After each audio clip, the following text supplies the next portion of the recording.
প্রচন্ড আরে খুনি দোড়াই কাম বয় করি প্রাণিয়া বুলই বাক্য করি কৃতাঞ্জলি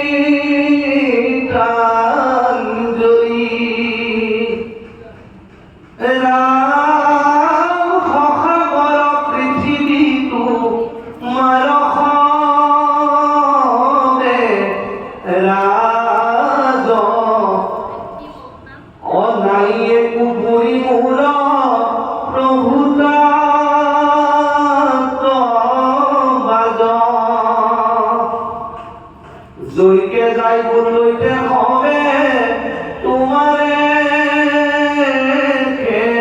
লোক নেদা খাই যে এটি খরে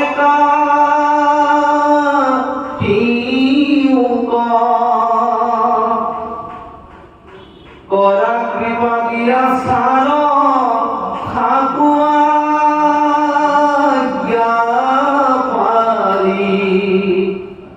হমুনে আমার মুখ দেখর কালী রাম সাগরত থাকে যেন মহারত্ন ছয় তেলে কি খামুকে তাঁত নকরে আশ্রয় কোন গ্রাম নগরত অন্তর্জাতি নাই চান্দালত দিব হইলু মেদামুক ঠাই রাম খরলাগ তপত্যাগ নকরিও বাপ ইহি বুলি কান্দে করি করিয়া বিলাপ এ রাম নিপতি বুলন্ত করি টুকদিল স্থান দৈত্য খেল জোড়া পাখা করৈ মধ্য পান শ্রী পঞ্চপুরা গৃহস্থর খাতই দৈত্য এই চারি ঠায় দিলু বংশ গয়া দৈত্য রাম জল কুম্ভ ভুলিয়া সুলিয়া বাহনিতে কি পতা গৃহস্থর ঘরে এই খুনা পঞ্চ গোটা বলি বিশ্বদেব পঞ্চ যজ্ঞ নাই তার পঞ্চখান কথা কি খন্ড যাই কৃষ্ণ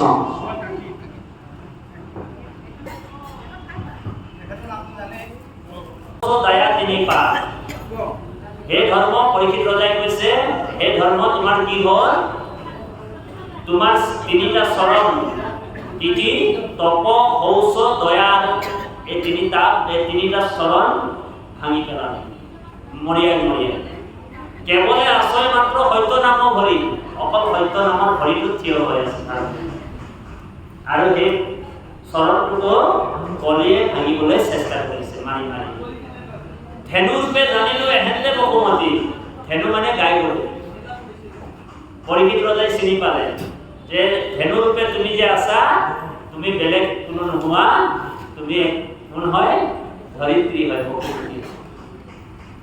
কৃষ্ণৰ বিৰহ হয় তাপে ক্ষীণ হইলা আতি তুমি ক্ষীণাই মিনাই শুকাই আছা কাৰণ কৃষ্ণ ইয়াৰ পৰা বৈকুণ্ঠলৈ গুচি গলা সেইকাৰণে তোমালোকৰ অৱস্থাটো এনে পৃথিৱী আৰু ধৰ্ম তাৰপিছত কৈছে ধ্বজ ব্ৰজ পংকজ গুচিলে অলংকাৰ ধ্বজ মানে ধৰ্মৰ প্ৰতীক ব্ৰজ মানে ধৈৰ্যৰ প্ৰতীক তাৰপিছত পংকজ দয়াৰ প্ৰতীক আৰু এইবিলাক হৈছে ভগৱন্তৰ প্ৰতিষ্ঠা অলংকাৰৰ এবিধ অলংকাৰ বুজিছেনে বা অংকুশ তাৰমানে মন ইন্দ্ৰিয়বিলাকক যোনে আমাৰ অংকুশ লগা নিয়ন্ত্ৰণ কৰি দিয়ে এই হৈছে অংকুশ তাকস্মৰি কামন্ত খেদৰ নাহি পায়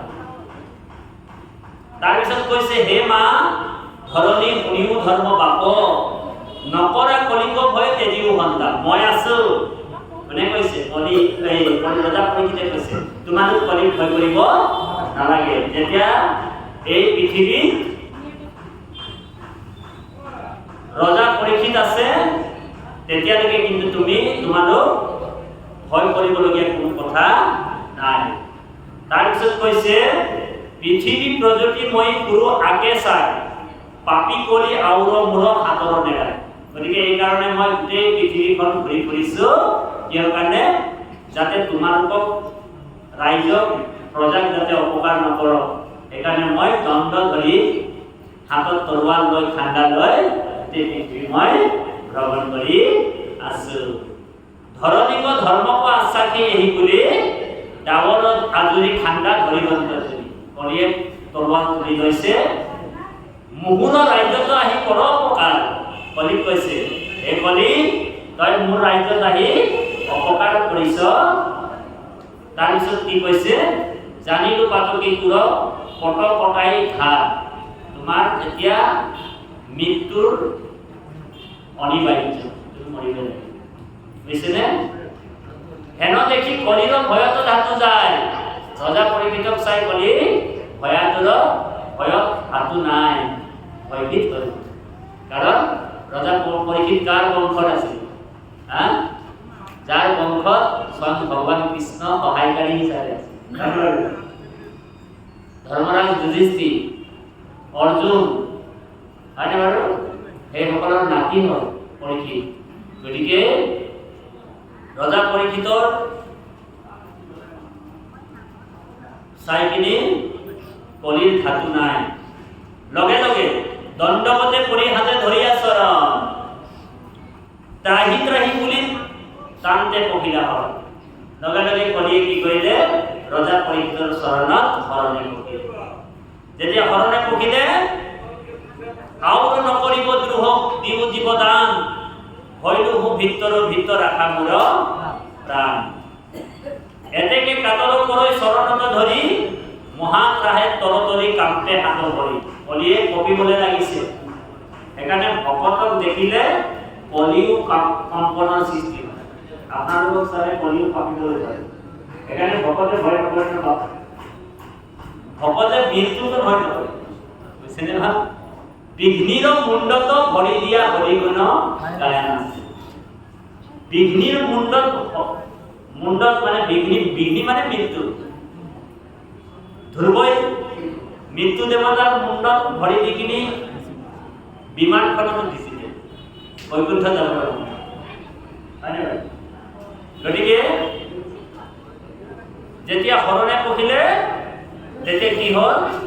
পতুখেৰ কামোৰে আঙুলি নবৈ মুখে পৰিত্ৰাণ কৰা বাপ বুলি কান্দৈ দুখে। হৰিবিমুখক ধাৱৈ বাধ্যৰ সমান বৈষ্ণৱৰ আগে কলি মুখক প্ৰমাণ। যেনেকে আপোনালোক জানে সাপ যেতিয়া আগফালে ওলাই যায়, নিগনি যদি আগফালে থাকে, নিগনিৰ যেনেকে কম্পনৰ সৃষ্টি হয়, নিগনিজনী যেনেকে মুখ খাই পেলাব বুলি ভয়াতুৰ হয়, ঠিক কলি বৈষ্ণৱৰ সন্মুখত কলিয়ে কি কৰিছে? নিগনিৰ নিচিনা হৈ পৰিছে। এই কথাটোকে ইয়াত ক'লে। তাৰপিছত কৈছে মাৰিদন্ত ঘাও বুলি হচকিত কায়া কলিৰ কাৰুণ্য শুনি সম্পদিল দয়া। লগে লগে বৈষ্ণৱজন কেনেকুৱা? বৈষ্ণৱজন সদায় উদাৰ চৰিত্ৰ। যেতিয়া শৰণে উঠিছে তেতিয়া উদাৰ চৰিত্ৰৰ ভকতজনে লগে লগে তেওঁ কি কৰিছে? আশ্বাস দিছে। কলি কি বুলি ক'লে? শুনিবলৈ বৰ গুৰুত্বপূৰ্ণ এইটো অধ্যায়, আজি যিটো অধ্যায়।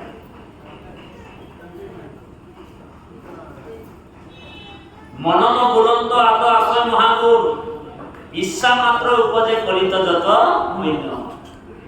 কলিযুগত কলিৰ 99টা বেয়া গুণ আছিল। কিমানটা? 99টা গুণ বেয়া। কিন্তু বৈষ্ণৱে তাৰ ভাল গুণটো দেখি ললে। কলিৰ 99টা গুণ বেয়া আছিলে। ধৰি লওক আমাৰ এজন মানুহে ৰাতিপুৱা শুই উঠি মদ খায়, ঘৰত মাৰপিট কৰে, কাজিয়া লাগে, কাৰো লগত নিমিলে, সকলোৰ লগতে কাজিয়া পেচাল কৰি থাকে, কিন্তু মানুহজনৰ এটা গুণ ভাল আছে। মানুহজনৰ ধৰি লওক 99 গুণ বেয়া আছে, কিন্তু এটা গুণ ভাল আছে, তেওঁ ৰাতিপুৱা 3টামান বজাত শুই উঠি খোজকাঢ়িবলৈ যায়, হয়নে বাৰু? সেইকাৰণে ভকতে সদায় সেই যিটো খোজকাঢ়িছে সেই গুণটোক লৈ লয়। পৰীক্ষিতই কলিৰ ভাল গুণটো লৈ লয়। কি গুণ ল'লে?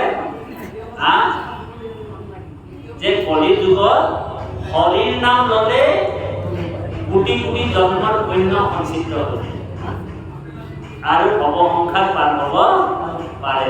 সেইকাৰণে দুখৰ সাগৰৰ কলি যদিও পাপী আছে ইয়াতো মহা গুণ। যদিও কলি দুখৰ সাগৰ, কিন্তু কলিযুগত মহান গুণ আছে। সেইকাৰণে আজি আপোনালোকৰ কাৰণে আমাৰ কাৰণে কলিযুগ হৈ থকা নাই। বাপাই ধ্যান দি শুনিব, গুৰুত্বপূৰ্ণ। আজি আপুনি মই কলিযুগত নাই, ভকতৰ কাৰণে কলিযুগ নহয়। ভকতৰ কাৰণে কি যুগ চলি আছে? কালুগাৰ বাপ কৃষ্ণ। ভকতৰ কাৰণে আজি সত্য যুগত আছে, আপুনি মই সত্য যুগত আছে। কলিযুগত আপুনি মই নাই, আমি সত্য যুগত আছো, বুজিলে বা? সেইকাৰণে যেনেকে সমাজত মানুহ দুই প্ৰকাৰৰ হয়, যেনেকে মাখিও দুই প্ৰকাৰৰ। মাখি দুই প্ৰকাৰৰ হয় জানো? এটা হৈছে ভেনা মাখি আৰু এটা হৈছে মৌ মাখি, হয়নে বাৰু? আপুনি চাব, ভেনা মাখিয়ে আপুনি ধুনীয়া ধুনীয়াকে পাউডাৰ ঘঁহি আহক, চেণ্ট ঘঁহি আহক, ধুনীয়া বিউটিফুল হৈ আহক, ভেনা মাখিয়ে সদায় আপোনাৰ ঘাট টুকুৰা বিচাৰি লয়। ঔ হৰি ঔ ৰাম, হয়নে বাৰু? কিন্তু মৌ মাখিয়ে কি কৰে? লেতেৰাৰ পৰা তেওঁ ভাল বস্তু লয়, হয়নে বাৰু? মৌ মাখি ঠিক সমাজতো তেনেকুৱা মানুহ আছে, আমাৰ মাজতো। আপুনি যিমান ভাল ভাল কথা কৈ থাকক, আপোনাৰ ভাল বেয়া গুণটো তেওঁ ওলাই লৈ গুচি যাব।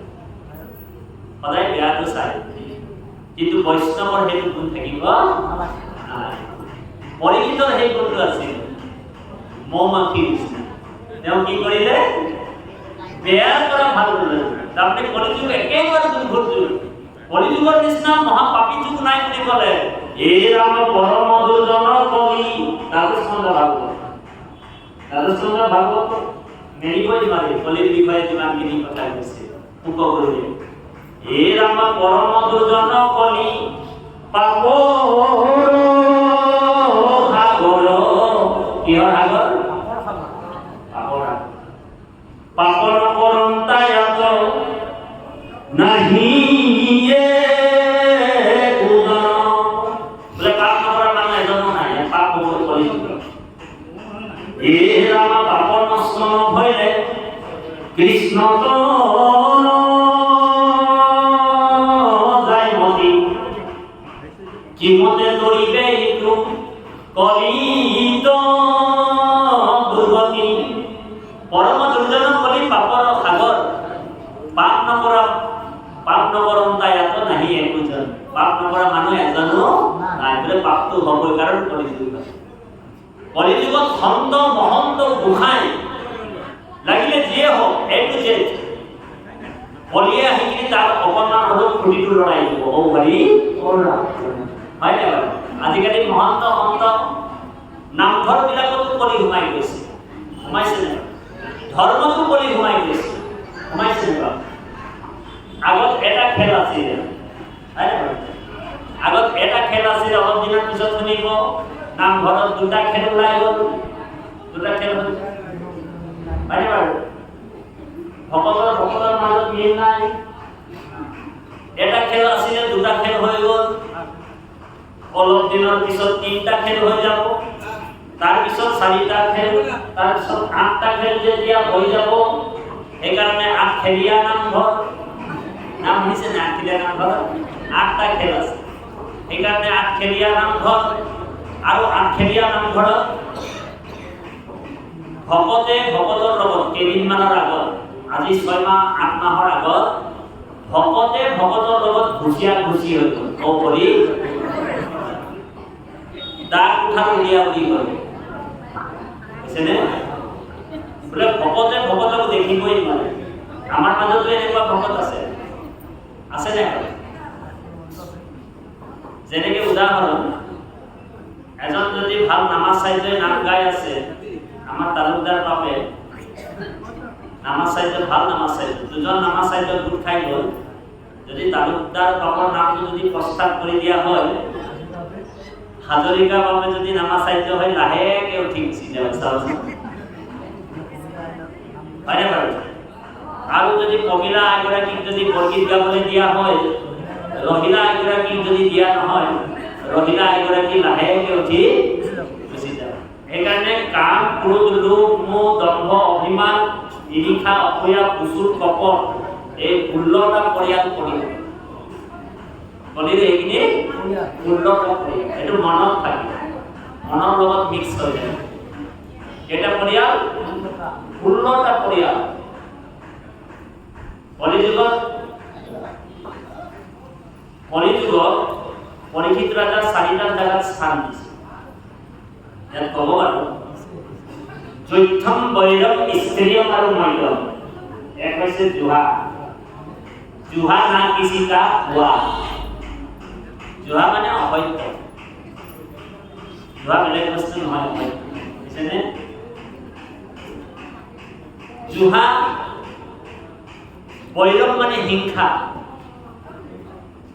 আৰু স্ত্ৰীয়ম মানে বৈজাতি নাৰী আৰু মধ্যম মানে মদ হয়নে এই 4টা জায়গাত কলিত থাকিবলৈ পৰীক্ষিত ৰজাই স্থান দিছে এইকাৰণে ভকত হলে কেতিয়াও জুহা খুলিব নাপায় তাৰপিছত মদ্যপান মদিৰা পান এই জায়গাটো কলি আছে নিশ্চয় আছে সেইকাৰণে ভকতে আঁতৰি থাকে এই জায়গালৈ নাযায় মদ্যপান য'ত হয় এই জায়গাত কলি আছে মদত কলি আছে আমাৰ মণিপুৰ 2 ভাগ দিয়ে মন্দিৰ 2টা আছে আমাৰ এটা হৈছে ইয়াত এইটো হৃদয়ৰ হয়নে নহয় এইটো মন্দিৰ হয়নে ইয়াতো ভগৱান আছে আৰু এটা মন্দিৰ কোনটো আপোনাৰ আছে ভগৱান তাতো ভগৱান আছে এই মন্দিৰটো যদি আমি লেতেৰা কৰি ৰাখো মানে প্ৰভু আৰু বাহিৰৰ মন্দিৰটো টাইলছ লগা নামঘৰ এটা বনাই ফুল্লবোৱাৰ তালেজুৰ লয় ৰামকৃষ্ণ ঠকি থাকিলে কিবা কাম আহিব মানুহক দেখুৱাই বাহিৰৰ মন্দিৰটো ধুনীয়াকৈ চিকচাককৈ ৰাখিছো টকা পইচা আছে আৰু এই ভিতৰৰ মন্দিৰটো জাবৰ জোথৰ জমাই কৰি ৰাখিলে হ'ব নেকি এটোপাল মদ যদি হৃদয়ত যায় ধ্যান দি শুনিব এক টোপাল মদ যদি হৃদয়ত যায় ব্ৰহ্ম হৈ তাৰ পাপ লাগে কি হয় তা বাপেকক মাৰি দিয়া বা গুৰুক বধ কৰি দিয়া পাপ লাগে তেনেহলে বটল মদ খাইলে কিমান পাপ লাগে ও হৰি এক টোপাল মদ খালে যদি ব্ৰহ্ম হৈ তাৰ পাপ লাগে শাস্ত্ৰৰ নিয়ম সিদ্ধান্ত আছে এটোপাল মদ খালে যদি ব্ৰহ্ম হৈ তাৰ পাপ লাগে তেনেহলে বটল মদ খালে কিমান পাপ লাগে আমাৰ ভগতৰ কিন্তু কিছুমান ভগতো আছে ডুপ্লিকেট কাম কৰি আছে বুজিছেনে বা আমাৰ ভগতো কিছুমান আছে দেখাক দেখি তেওঁ ভগত যেন লাগে চুলি তুলি দীঘল কৰি আৰু কোনো নাই দেখছে বলে কৰে ও হৰি ওৰাম কৰি দিয়ে মই তোমাক ভাণ্ডো তুমি মোক ভাণ্ডা সত্যয় হাকিক ভাঙিব কোনো উপায় কোনো কাকো ঠাণ্ডা ভাঙিব নোৱাৰে কোনো কাকো ঠগিব নোৱাৰে আমি আন্ধাৰ ঘৰত বেয়া কাম কৰি থাকিলেও কৃষ্ণই আমাক সকলো দিশৰ পৰা পৰমাত্মা আমাক চাই আছে বুজিছেনে বা কোনো হাৰিব নোৱাৰে সব নোট কৰি আছে হয় না চিত্ৰ আৰু গুপ্ত এইকেইটা নোট কৰি আছে আৰু তেওঁলোকৰ বহুত কাম থাকিলে তেওঁলোকৰ পিয়ে এটা ৰাখি লৈছে বুজিছেনে বা তাৰপিছত কৈছে কি আৰে পাপী কলি নতু কথা প্ৰণম্ৰ বীৰ অৰ্জুনৰ নখ ধৰ আমি যিটো আমাক সম্প্ৰতি আউৰ নাহি তোৰ মত সন্তে কিছু ভয় কিন্তু মোৰ দেশত নৰবি দুৰাস এই অধৰ্মী কলি মোৰ এই দেহৰ পৰা এই ৰাজ্যৰ পৰা তুমি আঁতৰি যোৱা নহলে তোমাক মই এই ঠাণ্ডা তৰৱালেৰে তোমাক কাটি পেলাম অধৰ্মৰ বন্ধু তই পাপৰ প্ৰাৰম্ভ কলিক কৈছে যে অধৰ্মৰ বন্ধু কলি কাৰ বন্ধু অধৰ্ম কলিয়ে কি কৰিছে অধৰ্মৰ লগত প্ৰেম পাতিছে কেতিয়া পাতিলে জানেনে অধৰ্মৰ লগত কেতিয়া প্ৰেম পাতিছে যেতিয়া কৃষ্ণ বৈকুণ্ঠত গ'ল কৃষ্ণ থকালৈকে কিন্তু কলি আহিব পৰা নাছিল ভজব্ৰজ যোগ পংকজ অংকুশ চিহ্নটো থকালৈকে কলি প্ৰৱেশ কৰিব নোৱাৰে আৰু যেতিয়া কৃষ্ণ গুচি গ'ল বৈকুণ্ঠলৈ তেতিয়া কোন সোমাই গ'ল কলি সোমাই গ'ল আৰু অধৰ্মৰ লগত মিত্ৰতা কৰিলে কালিনা অধৰ্মে মিত্ৰেণ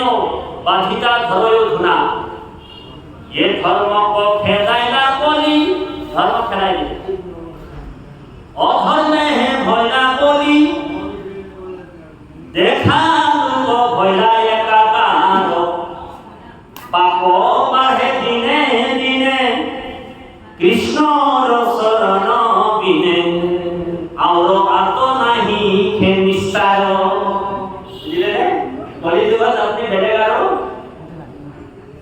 ধর্ম কৰি লাভ নাই বুলি আন ধৰ্ম কৃষ্ণৰ লগত গুচি গ'লা এক স্থানে হোৱা হৰি নাম মাজে লৈলা নাম ধৰ্ম সব আশ্ৰয় যিমান ধৰ্ম বিলাক আছে পৃথিৱীত যিমান ধৰ্ম আছে ক'ত শৰণ ল'লে নাম শৰণ ল'লে হৰি নাম শৰণ ল'লে কৃষ্ণ নাম শৰণ ল'লে গতিকে কলিত কৈছে অধৰ্মৰ বন্ধু তই পাপৰ প্ৰাৰম্ভ তোৰ সংগী সদায় কলহ লোভ দম্ভ তোৰ কাম কি দম্ভ তই কাজিয়া কৰা দম্ভ তোৰ অভিমান কেতিয়াও আঁতৰি নাযায় দুষ্ট হত কপটি টেংটুন খট চুৰ হে দুষ্ট হে পাপী হে হত হে কপটি কলি গালি পাৰিছে কোনে পাৰিছে ৰজাপতি মিছা মোহ কুললক্ষ্মী অহতি লক্ষ্মী লক্ষ্মী তোমাৰ পৰিয়ালবিলাক তই য'ত থাকিবি সেইসকল মানুহ অলক্ষী হ'ব আৰু কি হ'ব অহতি হ'ব হয়নে বাৰু কলিযুগত আপোনালোক জানে কলিযুগৰ মহিমাবিলাক আপোনালোক জানে বিধৱা নাৰীসকলো ইমান শৃংগাৰ কৰিব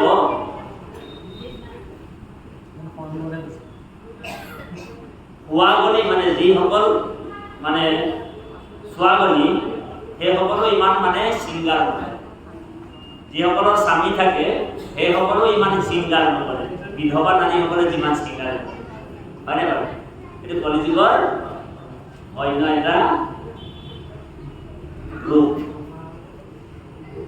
কলিযুগত বিধৱাসকলে ইমান মানে তেজলিম হৈ ওলাই যাব হয়নে বাৰু আমাৰ যিসকল আই হ'ব আই মানে স্বামী থাকে সেইসকলে ইমান শৃংগাৰ নকৰে গতিকে এইটো এটা কলিৰ নিয়ম সেইকাৰণে অৱতী বুলি কৈছে তই যেবে থাক অধৰ্মে লবে ৰাজ তই যেতিয়া থাকিবি অধৰ্মে ৰাজ ল'ব জীবি যেবে এখনে ৰাজ্যৰ গোয়া বাজ প্ৰচণ্ড আদেশ শুনি জোনাই কাম্পে কলি প্ৰণামিয়া বোলে বাক্য কৰি গীতাঞ্জলি কলিয়ে ৰজা পৰীক্ষিতৰ চৰণ ধৰি ল'লে ত্ৰাহিমাং বুলি কৈছে বুজিছেনে কলিয়ে কি কৰিছে যেতিয়া চৰণ ধৰি ল'লে আৰু কৈছে কাকো বিনম্ৰভাৱে কৈছে সহাগৰ পৃথিৱী তোমাৰ হবে ৰাজা ৰাজ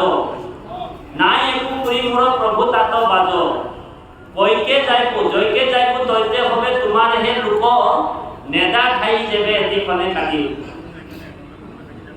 মই কলৈনো যাম প্ৰভু একদম মানে কলিয়ে ৰজা পৰীক্ষিতক পটাই লৈছে বুজিছেনে মই কলৈ যাম গোটেই ৰাজ্যটো কাৰ হয় তোমাৰে হয় মই য'তেই যাম বোলে তোমাৰে ৰাজ্য তোমাকে লগ পাম গতিকে যেনে তেনে কৰি মোক অকণমান হ'লেও থাকিবলৈ স্থান দিয়া ঠাই দিয়া তাৰপিছত ভগৱানে কৈছে এই ৰজা পৰীক্ষিতে কৈছে কৰা কৃপা দিয়া স্থান থাকো আজ্ঞা পালি সমূলে নমৰা মুখ দেশৰ অধিকাৰী সাগৰতো থাকে যেন মহাৰত্ন ছয় তেবে কি শামুকে তাত নকৰে আশ্ৰয় ইমান ডাঙৰ মানে মহত্ব তত্ত্বৰ কথা কলিয়ে কৈছে যদি সাগৰখন মণি মুকুতাৰে ভৰি থাকে হয়নে বাৰু সাগৰত কি নাই মণি মুকুতা ভৰ্তি হৈ আছে তাত জানো শামুক নাথাকে প্ৰভু ৰজা পৰীক্ষা কৰিছে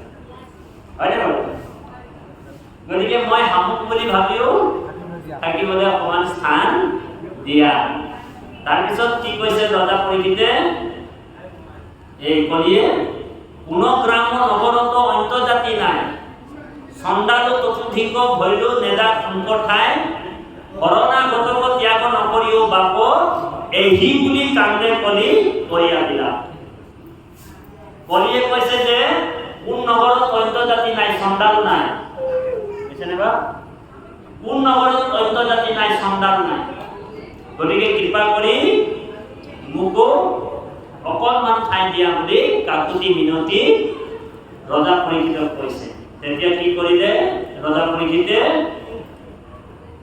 চাৰিটা জায়গা স্থান ধ্যান দি শুনিব বৰ গুৰুত্বপূৰ্ণ কথা নিৰ্পতি বুলন্ত কলি তোক দিলো স্থান দি দিলে থাকিবলৈ ঠাই দিলে কলি কোনটো জায়গাত দিলে স্ত্ৰী পঞ্চগুণা গৃহস্থৰ থাকে জৈতে জৈতে খেলে জুৱা পাখা কৰৈ মদ্যপান জৈত খেলে জুৱা পাখা কৰৈ মদ্যপান স্ত্ৰী পঞ্চগুণা গৃহস্থৰ থাকৈ জৈত এহি চাৰি ঠাই দিলো পঞ্চগয়া দৈত্য কি দিলে য'ত জুহা খেলিব য'ত মদ্যপান হ'ব য'ত নেকি পঞ্চগুণা স্ত্ৰীৰ 5টা পাপ লাগে 5টা পাপৰ কথা কৈছে আমাৰ গৃহস্থ ধৰ্মৰো 5টা পাপ কি পাপ জলকুম্ভ চুলিয়া বাহনী ঢেকি পটা গৃহস্থৰ ঘৰে এহি গুণা পঞ্চ গোটা 5টা পাপ আমাৰ সদায় প্ৰাণী হিংসা হয় বৈৰী হয় মই যে কৈছিলো যে বৈৰম বুলি কৈছিল যে হিংসা এই 5টা কি বুলি কৈছে জলকুম্ভ যেতিয়া আমি পানী আনো এতিয়াহে আমাৰ পানী পৰিষ্কাৰ কৰা যন্ত্ৰ ওলাইছে আগত আমাৰ পানী পৰিষ্কাৰ কৰা যন্ত্ৰ নাথাকে পানীত কি হয় যেতিয়া পানী আমি গৰম কৰো পানীত থকা যিমান পোক পৰুৱা আছে আমি যেতিয়া গৰম কৰো সব পোক পৰুৱাবিলাক মৰি যায় আৰু সেই পাপবিলাক কাক লাগে সেই গৃহস্থ লাগে এইটো 1 নম্বৰ পাপ দেই 5টা পাপ তাৰপিছত চুলিয়া চৌকাত যেতিয়া আমি আগত খৰি চিষ্টেম আছিল এতিয়া গেছ আছে বাৰু আপোনালোকৰ অলপ পাপটো কমিছে নেকি গেছ চিষ্টেম খৰিত যেতিয়া খৰিত থকা পোক পৰুৱাবিলাক যেতিয়া জ্বলাই দিয়া হয় তেতিয়া প্ৰাণী হিংসা হয় এই পাপটো কাক লাগে গৃহস্থজনক লাগে তাৰপিছত বাঢ়নি মানে ঝাৰু যেতিয়া চোতাল ভৰা হয় তাত থকা পোক পৰুৱাবিলাক বাঢ়নিত লাগি পোক পৰুৱাবিলাক মৰি যায় হয়নে তেতিয়া কি হয় প্ৰাণী হিংসা হয় প্ৰাণী বধ হয় তেতিয়া সেই পাপবিলাক কাক লাগে এই গৃহস্থক লাগে বুজিছেনে তাৰপিছত ঢেকি যেতিয়া আমি দিওঁ তেতিয়া ধান যেতিয়া আমি ঢেকি দিওঁ ধানৰ পৰা কি হয় গজালি ওলাই যায় চাউল হয় নেকি ধানৰ পৰা গজালি ওলাব গজালিৰ পৰা আকৌ ধান হ'ব কিন্তু আমি কি কৰিছোঁ আমাৰ খাবৰ কাৰণে এই গজালি এই ধানবিলাকক ঢেকি দি মানে হেৰি কৰি চাউল ওলাই আমি ভক্ষণ কৰোঁ খাওঁ সেইকাৰণে সেইটো এটা পাপ হয় আৰু সেই পাপটো কোনে কৰে গৃহস্থৰ গাত লাগে। এইটো এটা জীৱ হত্যা। তাৰপিছত কৈছে পটা। পটা মানে শিল পটা। আপোনালোকৰ আজিকালি পটা চিষ্টেম নাই, মিক্সাৰ আহি গ'লতো। গতিকে এতিয়াও পাপটো হয়, কাৰণ তাতো গজালি ওলোৱা যিখিনি বস্তু নহৰু চহৰু পিঁয়াজ কাটি কৰি সৰিয়হ চৰিয়হ আমি পিছা কৰোঁ। তো সেই পাপটো গৃহস্থৰ সদায় কৰে।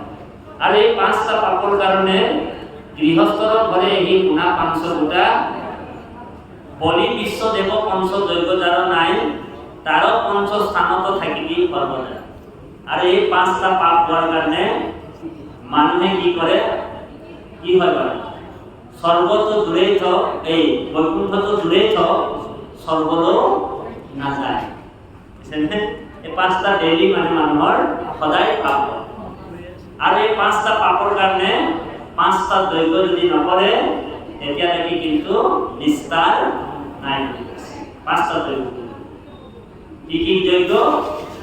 দেৱ যজ্ঞ, পিতৃ যজ্ঞ, ভূত যজ্ঞ, ঋষি যজ্ঞ আৰু নিজ যজ্ঞ। এই 5টা যজ্ঞ কৰিলে এই 5টা পাপৰ পৰা মুক্ত হ'ব পাৰিব।